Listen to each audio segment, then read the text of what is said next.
কয়েকদিনের রোগা হবেন, ভালো থাকবেন হার্ট। শুধু আটার বদলে এই রুটিটা খান।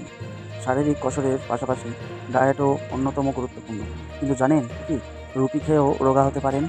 ওজন কমিয়ে রোগা হওয়ার জন্য আমাদের চেষ্টা অন্তত নেই। শারীরিক কসরতের পাশাপাশি ডায়েটও অন্যতম গুরুত্বপূর্ণ, কিন্তু জানেন কি, রুটি খেয়েও রোগা হতে পারেন। তবে সাধারণ আটার ময়দা নয়, রুটি তৈরি করুন জবের আটা দিয়ে। বলছে পুষ্টিবিদ ও বড়দের। ভিটামিন, মিনারেল এবং ডায়েটরি ফাইবারের ভরা জবের আছে। প্রচুর প্রোটিন এবং ভিটামিন বি কমপ্লেক্স। এই উপাদানগুলি কর্মশক্তি বাড়ায়, মেটাবলিজম রেট দ্রুত, স্নায়ু ও সুস্থতার পাশাপাশি দৃষ্টিশক্তি ও ত্বকের উজ্জ্বলতা বজায় থাকে। জোয়ারের ফাইবার ব্লাড সুগারের মাত্রা নিয়ন্ত্রণ করে, সাহায্য করে হজমে।